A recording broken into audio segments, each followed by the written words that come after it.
Greetings, Aquarius. I'm Kyle Pierce. This is the Astrology channel. And if you were born with the sun, moon, and especially rising sign in Aquarius, then this is your horoscope for the new moon in Libra, which will be setting the tone for the next 28 to 29 days. So we're going to be taking a look at the new moon, what it means for you, as well as some of the astrology, which is going to be taking place over, or rather in concert with the new moon in Libra and the period which it signifies. And if you have the sun, moon, or rising in another sign as well, or more than one other sign, be sure to check those out. While the predictions I'll be making are going to tend to be more specifically accurate for people with Aquarius rising, they will definitely still also apply more generally to people with the sun or moon in Aquarius, especially if you're born during the day. The sun in Aquarius will be especially relevant, or at night, the moon. So with that, let's dive in. So this new moon will be taking place in your 9th whole sign house, which might mean that you are seeding an intention relative to your education, or you may have a new perspective beginning to crystallize as it pertains to your beliefs about the world or how you understand the world to work. And perhaps you're looking to learn more or seek out more information to sort of flesh out this new perspective that's kind of beginning to solidify into a grand theory about how the world works. And these ideas may change as new information comes in over the next month or so. But this new perspective taking shape is likely to play a larger role in informing your decisions about how to adapt to some of the changes that are taking place in your life and the world around you.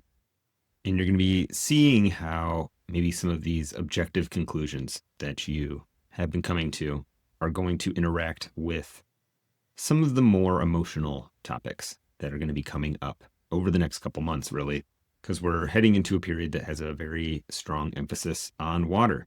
The water signs, Scorpio, Pisces, and Cancer, which is not necessarily the most comfortable element for Aquarius type folk to work with. Aquarius is a sign that is nothing defined by its ability to detach or depersonalize a lot of the information that you interact with, which gives you a unique ability to sort of get a view from the top perspective on things when you're maybe less inclined to factor yourself or your own feelings or considerations about your feelings into the conclusions that you come to. And that may be part of the value that you bring to the table over the next few months, but it will be important for you to factor in or validate these emotional considerations into your understanding of any particular situation.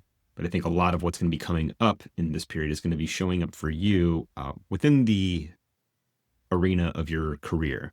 There may have recently been some harsh words exchanged at your workplace, or perhaps it became necessary to investigate more deeply some of the information that you encountered as it pertains to your career. Maybe something somebody said, or maybe some element of your work in general. And so you've maybe been handling some emotionally charged information in your workplace.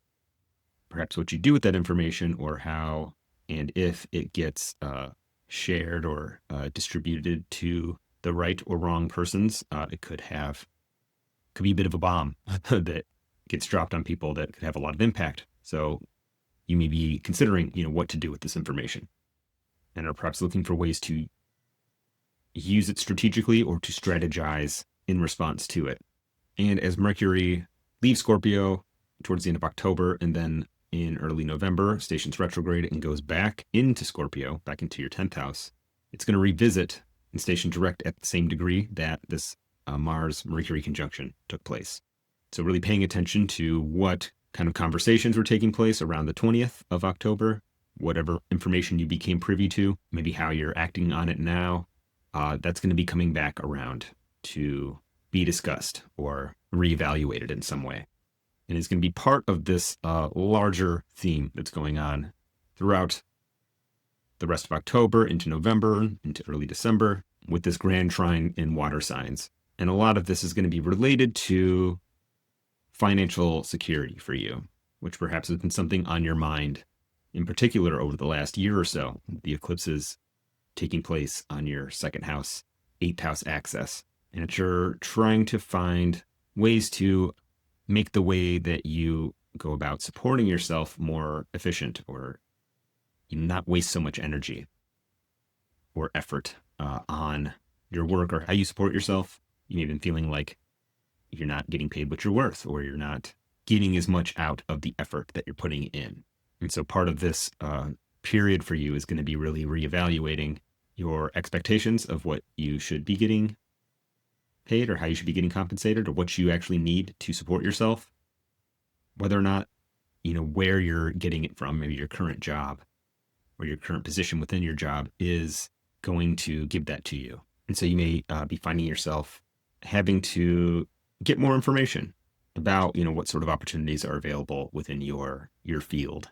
You may be looking at making a bigger move, be switching companies or switching fields entirely, but you're in kind of you're casing the joint right now. You're assessing the competition, assessing the landscape, and trying to find out whether or not the move you're considering is the right one, or if what the risks are involved in making such a move. And this may require a lot of legwork on your part.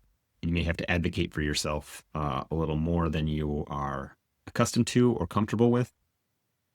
But if you make it a point to share or demonstrate the results of your work to others, to potential employers, to people in authority, they're more likely to see it now than usual. And while you may have to check your expectations a little bit, you may not end up getting the best version of what it is you're chasing. There's a way that this can lead to something better if you play your cards well. And part of the value you may be able to bring to this situation is being able to identify where cuts need to be made, where whether it's a position or a series of processes that are taking place in your workplace that are inefficient, they're not optimized, they're not working the way that they need to. You may be able to be the one that identifies that, sees where the cut needs to be made, and potentially carve out a new position for yourself, in a sense, where you're able to fill that space with a role that you are more specifically adept at or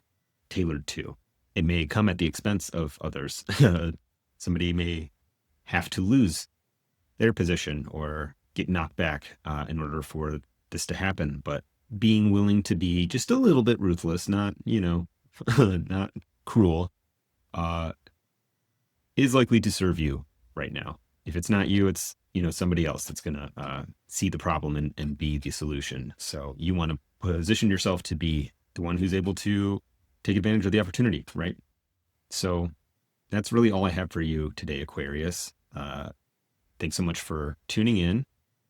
If you'd like a more specifically personalized reading of not just the month ahead, but the year ahead, or you just want to get to know your birth chart a little bit better, I do offer natal consultations. I offer synastry readings. I also offer planetary remediation consultations, where we identify planets which represent challenges in your birth chart, that we create a set of practices designed to get better results out of those planets, and consequently out of those areas of life that those planets speak to, by sort of targeting them at the astrological root. So if that's something that interests you, you can book a reading with me at KylePierceAstrologer.com.